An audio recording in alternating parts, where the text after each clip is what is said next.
ദീപക് വണ്ടി നിർത്തി മധ്യവയസ്കനോട് കാര്യം തിരക്കി. അപ്പോൾ അയാൾ തനിക്ക് കുറച്ച് കാര്യങ്ങൾ പറയാനുണ്ടെന്നും ഇനിയെങ്കിലും ആ കഥ പറഞ്ഞില്ലെങ്കിൽ തനിക്ക് മനസ്സമാധാനം കിട്ടില്ലെന്നും അയാൾ പറഞ്ഞു. അങ്ങനെ അയാൾ ആ കഥ പറഞ്ഞു തുടങ്ങി. 5 വർഷത്തിനപ്പുറം ഒരു പൂത്തിരുവാതിര നാളിൽ ഇരുളിൻ്റെ മറവിൽ നടന്ന 2 കൊലപാതകങ്ങളെപ്പറ്റിയായിരുന്നു അയാൾക്ക് പറയാനുണ്ടായിരുന്നത്. അന്നൊരു വെള്ളിയാഴ്ചയായിരുന്നു. ഡ്രൈവറായിരുന്ന താൻ തൻ്റെ കൂട്ടുകാരനെ എയർപോർട്ടിൽ കൊണ്ടുവിട്ട ശേഷം മടങ്ങി വരുന്ന വഴിക്ക് വളരെ യാദൃച്ഛികമായി തൻ്റെ വണ്ടി ഒറ്റപ്പാലത്തെ ഒരു വീടിനടുത്തെത്തിയപ്പോൾ നിന്നുപോയി.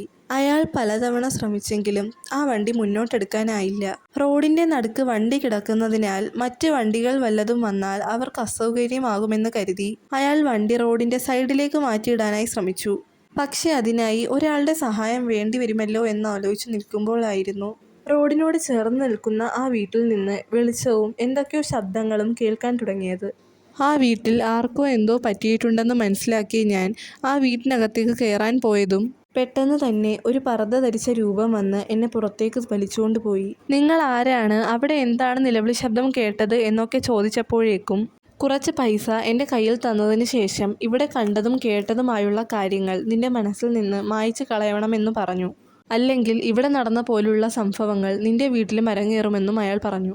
ഈ കാര്യങ്ങളൊക്കെ കേട്ട് ഭയന്നു വിറച്ച അയാൾക്ക് താൻ കണ്ടതും കേട്ടതുമായുള്ള കാര്യങ്ങൾ മറച്ചു വെക്കാനേ തോന്നിയുള്ളൂ. വല്ലവിധേനയും വീട്ടിലെത്തിയ താൻ തൻ്റെ ഭാര്യയോട് നടന്ന കാര്യങ്ങളെല്ലാം വിശദീകരിച്ചു. ഈ കഥകളൊക്കെ കേട്ട ഭാര്യ ഇതിനി ആരോടും പുറത്തു പറയണ്ട എന്ന് പറഞ്ഞു. പിറ്റേന്ന് രാവിലെ പത്രം നോക്കിയപ്പോഴാണ് അറിഞ്ഞത് മരിച്ചതൊരു പെൺകുട്ടിയും ആ കുട്ടിയുടെ മുത്തശ്ശിയുമാണെന്ന്. അങ്ങനെ കാലം കടന്നുപോയി. പിന്നീട് ഞാനത് ആരോടും പറഞ്ഞില്ല.